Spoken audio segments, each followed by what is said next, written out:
consonants, go over their production as well as their transcription. So the first thing we're going to talk about is the place of articulation. And this is going to be a very brief slide because we'll go over the places individually for each of the sounds we cover, but just to give you a general idea of what these terms mean and what it looks like in your mouth. The first term is bilabial. Now, I really want to break up the words into what they mean to have a better intuitive understanding. So bilabial literally just means two lips. So these would be sounds made with your two lips. And if you take a look at the diagram, this would be this spot right here. Labiodental, well, if we take labial to mean lip, then labial means lip, and dental would mean teeth. So this labiodental sound would be when your lower lip is touching your top tooth, as in something like f, as in few, or in very. You have your lower lip touching your top teeth. Interdental, well, interdental, inter means between, and dental means teeth. So this is between the teeth.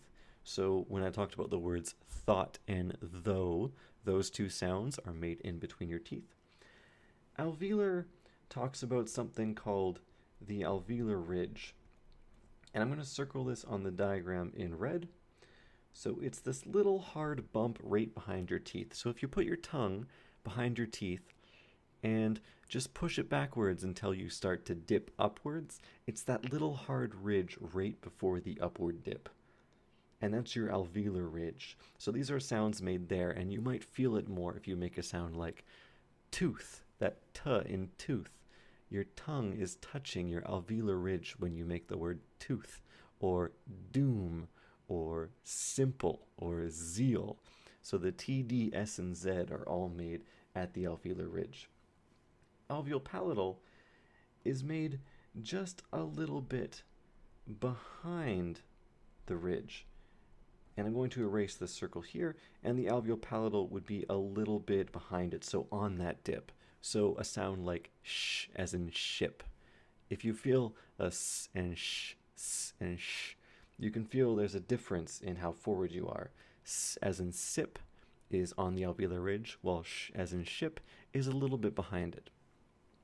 A palatal sound, there's only one sound in English that uses a palatal, that would be the y. It's a little bit harder to feel, but essentially the palatal sound would be kind of a little bit further back from alveopalatal. Velar is where your velum is, so I will circle this one in purple. So this is where you make sounds like k as in king, or g as in go. And finally, glottal is made all the way in the vocal folds. So in a word like help, that H in help is a glottal sound. So these are the places of articulation. But what's really more important when learning sounds are the manners of articulation. So every sound has a place and a manner and a voice. So manners are the different types of sound, and this is what the airflow is essentially doing. So for instance, with stops, airflow in the oral cavity is stopped. And just to take a look at this, the oral cavity, this means somewhere when air is trying to escape out of your mouth, it is held at some point and then it can escape. So for instance, p and b as in pill and bill. Okay, these are bilabial sounds. So here the airflow is stopped right behind your two front lips, p and b, and then it's released, and that makes the p and b sound. With talk and dock, the T and the D, these are your alveolar sounds. So this is airflow is held right behind the alveolar ridge. T and D is released. T and D. K and G, as in king and go, these are your velar stops. So you have airflow being held right behind the velum and then it's released. King, go. And the last one is called a glottal stop, and this one is very hard to hear, but in a word like uh-oh, it's in between the and the o. Uh-oh. It kind of sounds like nothing. Another word in your dialect, this isn't true for all speakers of English, but in a word like kitten, kitten, you might have a glottal stop there. Some people say kitten, some people say kitten, and other people say kitten with the glottal stop. Now, it's important to note here, with the PB, TD, KG, these are all the same letters that we use in our spelling, but when we write the symbols for uh-oh, this symbol is the glottal stop symbol. If you make any alterations to it, it may be a different sound, so make sure you're writing them exactly as they are. But okay, these are all the stops in English. These are all the oral stops, the stops that go through the oral cavity.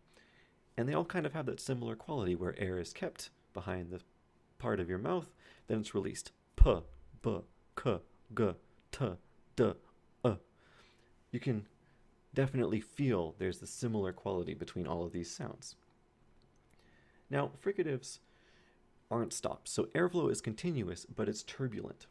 So, for instance, in feel and very, airflow can get out of your mouth continuously, but it's very, very tight. There's a very small space where air can go. So feel and very, these are labiodentals. So this means that your bottom lip and your top tooth are made in the sound production. Feel very. In sick and zoo, so s and z, these are your alveolar fricatives. So this is the same place as your T and your D. So talk, dock, sick, zoo, they're all made in the same spot. Now we're going to go into some symbols that you might not have seen. The first one is esh for the sh sound, like in ship. So this corresponds to the sh in our letters. So the sound is sh, ship. And the other symbol, ej, would be a j. So this is the counterpart to sh with some vocal vibrations. J. So measure, j. And these are alveopalatal, meaning that these are just made behind the alveolar ridge. So s, sh, z, j, z, j. You can hear the difference between them, and you can feel the difference. Think and though, we covered these in the last video, but once again, these are interdentals, so these are in between your teeth. Your tongue goes in between your teeth to make them, and these correspond to the TH sounds in think and though, so these are different. Think is voiceless, it doesn't have any vibrations in your throat, but though is voiced, it has some vibrations in your vocal folds. The last fricative is the H in high, and this is a glottal fricative. So the glottal stop in uh-oh and the glottal fricative as in high. So these are fricatives. Turbulent airflow, meaning there's this very, very, very narrow passage that air can continuously flow through. Sh, zh, s, z. You can feel that very tight constriction. They're also pretty noisy sounds. Affricates are a combination of a stop and a fricative. They're co-articulated, so that word just means they both occur at the same time, and usually with affricates the two sounds have to be very close together. English has 4. We have a ch as in chip, and we have a j as in jump. So if we think about t, sh, so these are just the symbols for t and sh, but we're doing them at the same time. So instead of t, sh, we do them together, ch, ch. And then we put a tie bar around them to signal that it's at the same time. Similar with d and j, instead of doing d, j, we do it at the same time, j, j. The other two we have in English are ts and z, as in gets and leads. Now, these are affricates, and they only occur at the ends of words in English, but you can tell by just how quick they're pronounced after each other. Compare, say, ks in a word like leaks. This is not an affricate. It is not an affricate, leaks. But ks, there's some delay between the k and the s. Compare with ts, it's immediate. So we have that affricate ts and z. Nasals. So nasals are stops. However, instead of the airflow being released from your oral cavity out of your mouth, air is just continuously redirected up through the nasal cavity. So as in match, or as in nice, or even as in sing, Airflow is being stopped in your mouth, but the air is actually going through your nose to escape. So these are nasals. Why? Because they go through your nose. So they're nasals. And there are only 3 in English. Sometimes, depending on the word, you may have a third variant or a fourth variant that looks like So It's hard to hear the difference between and but this would be the symbol you would use before, say, labiodentals like F or V. So in a word like symphony, that would be your M there. But we won't necessarily focus on that. That's more of an advanced phonological thing. So the and match is your bilabial nasal stop. The n would be your alveolar nasal stop, and the n would be your velar nasal stop. So this is the same place that k and g are made. So g, g. You can feel they're in the same spot. So these are nasals, redirected through the nasal cavity. The last consonant we're going to talk about, the last consonant type, are liquids.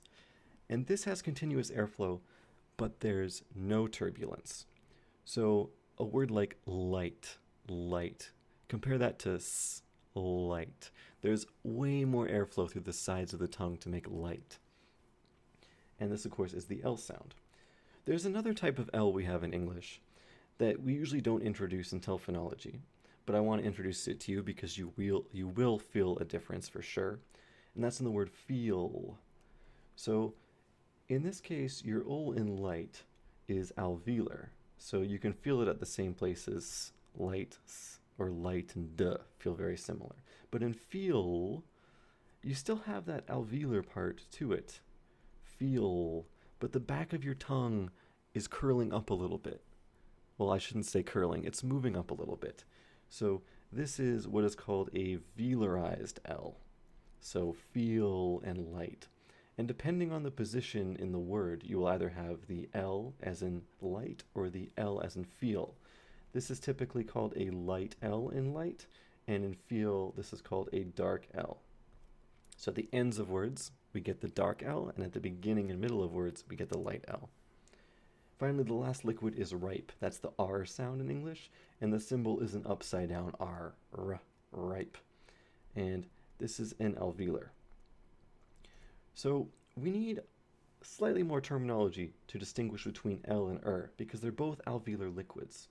So is called an alveolar rhotic liquid, while the O in light is considered an alveolar lateral liquid. So lateral meaning the air is going through the sides of the tongue, and in rhotic it kind of just describes the tongue curling. So There is quite a few steps to make the sound. In a more difficult phonetics course, you'd go over those steps, but you can feel there's some tongue curling in the front, the back of the tongue is moving more towards the pharynx, so that's closer down towards the larynx, and your tongue, and ul, feels a little bit further back, but I can assure you it's in the same spot as the ul. But thanks to the tongue curling, it feels a little bit further back in the mouth. So those are pretty much all the types of sounds you learn in an intro course. But I want to introduce one more because it's really important for transcription when hearing words, and that's the flap. So the flap is when two articulators briefly strike together. So these are all examples of the alveolar flap. So this is alveolar, and this makes the sound, like in butter, or ladder, or kidding. So when we say butter, if you're a speaker of British English, you will say butter. You will make that T sound.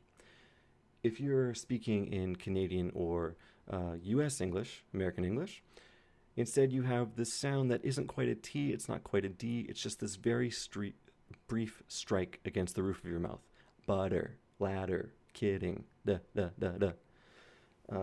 if you know a language like Japanese, for instance, if you know a symbol like ra or ra, if you're an English speaker trying to pronounce it and reading it, you'll go ra, but the correct Japanese pronunciation would be something like la. And that da in Japanese, RA is the same sound as in butter. So butter, bara, da, da, da. So if you know some Japanese, that might help you hear the sound, but usually there's rules for understanding where flaps come. Butter, ladder, kidding. It'll always be between usually two vowels. The first one will be slightly louder than the second one, so kidding, ladder, butter, and then you get that flap. We'll have some practice with it in a few slides. Okay, so those are all the manners of articulation. And I know this is a ton of information to get at once, so definitely go through the video multiple times if you need to. Practice makes perfect, honestly. So the last thing we talk about is glottal state. And this is about your vocal folds. Normally this is introduced first, but I like to introduce it last just because it's a nice, easy thing to wrap up the entire chart of phonetic consonants. And this just talks about the vocal fold vibration. So when you make sounds, you can put your hands around your throat. Be careful not to choke yourself. We don't want anyone dying at home here. And when you make sounds, you can feel vibrations or you can feel no vibrations. So I like to check it with s and z. So with s, there's no vibrations, but with z, there are vibrations. In fact, vowels will always be vibrations. Now, when we take a look between p and b, the sounds are really identical. The only difference between the two sounds is that in p, you have no vibrations, so this is what's called a voiceless sound, and in b, you have vibrations, so this is called a voice sound. That's the only difference between these two sounds, in map and in butter, b and p. It's just the difference between the vocal fold vibration. So the diagram on the right shows what is called, well, essentially your larynx. It shows the glottis and the vocal folds. So this is an example of a voiceless glottis. And you can see this because the glottis is open, the vocal folds are spread apart, they look kind of loose. So what would a voice sound look like in your vocal folds? Well, if we just cover it up, it would be much more tightly closed. So we'd probably see some more black space like this. And then we'd also see some vibrations on these. And these are very hard to draw the vibrations, but imagine these are your vocal folds there. You'd see some vibrations. These little parts at the bottom would also be slightly more close together, and that would cause a voiced sound. So the difference between voice and voiceless is just basically how tight the vocal folds are. Then when air flows from your lungs all the way up through your larynx into your oral cavity, depending on how tight it is, will determine how much vibration there is, and that'll cause the voicing. So given that, here's the IPA for English. And as you can see, this chart is so much more friendly without all of the other sounds. One thing I want to point out, and I've really doctored this chart, so if I erase anything, this is going to turn into a total disaster. But if you take a look at the columns here, you can go over all the things we talked about in this video. So all the sounds we talked about are laid out in a nice chart. The term plosive is sometimes used with the word stop. We use stop instead of plosive. Nasals are, of course, nasal stops, but you can see that they're grouped together based on their place as well as their manner. The only thing we have to note here is that the voiceless sounds and the voice sounds will occur in groups of two. If it's on the left side, so let's say it's on this side, then it is voiceless. If it's on the right side, then it would be voiced. So b and m are voiced and p is voiceless. If we take a look at these two, the theta is voiceless, the th is voiced. Something like and ol, these will always be voiced. We haven't covered the palatal glide yet, but that is also voiced. And of course we have voice sounds here, here. The tap is always voiced. But you can see in the groups of two, the right side will be voiced and the left side will be voiceless. So that also means that the H is voiceless and the glottal stop is voiceless. Okay, so now that we've gone over so much, let's try to transcribe the consonants in these words using the symbols. So I'm going to say the word, and then you can pause the video, you can try to write out the consonants, and then I'll do the answers. So the first one, ship. Don't worry about the vowels, just worry about the consonants. Ship. So I hear a sh for the first sound in ship, And the last sound is the p, so ship. Okay, when we do these in full words, so when we write the vowels, if I were to write the full word with the vowels, we just do it in one set of square brackets, just to signal that we mean sounds. But because we're just doing the consonants, I'm just doing them in individual brackets. Okay, final. Final.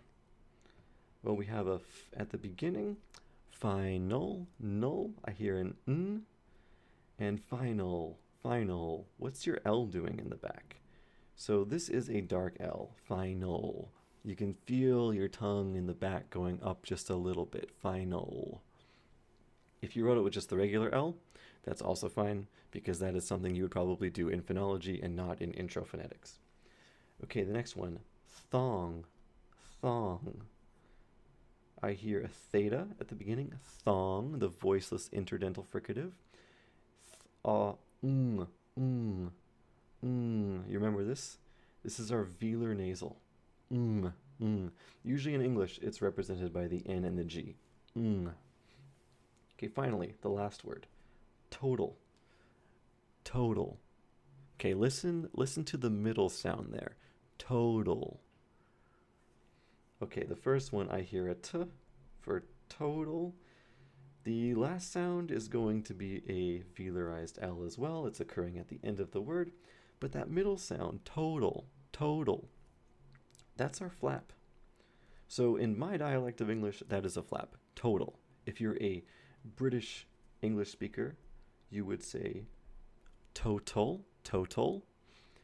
And I think that would be the two variations you would have. I don't think anyone would say total. Actually, I could think of maybe one person in my life who might say total, total, in which case you'd have the glottal stop. Okay, so that's some practice with transcribing consonants. The next thing we want to practice, which is something we didn't really cover in the video, are descriptions. So with every sound, you can give it a description based on the voicing, the place, and the manner. And if you include those three, you have a description for a sound.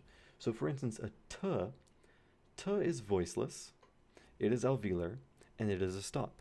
So we call this a voiceless alveolar stop. Now you can pause the video and you can try the rest, or I can just run you through it. It's up to you. So the ol, well, ol is a voiced sound. It is an alveolar sound. And I told you it was a liquid, but what type of liquid did I tell you? It was a lateral liquid. So we could call ol the voiced alveolar lateral liquid, and that would describe this sound. Okay, all nasals are voiced. You can feel it in your throat. So this is a voiced velar nasal stop. Now, depending on the course you're in, sometimes we omit the word stop, so you don't have to put the word stop in there, but for completion's sake, I will say it's a nasal stop. And finally, f as in feel. So f is voiceless.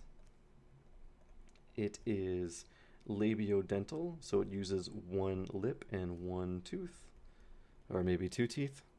F, labiodental, and this is a fricative. So we could call this the voiceless labiodental fricative. Okay, so these are descriptions. So for every single symbol in the IPA, we can give it a description. So that's it for consonants. You now know the consonants of English. In the next video, we'll work on vowels. And believe me, there's a lot of vowels in English. So if you have any questions, please leave them in the comments below and I will get to you as quickly as I can.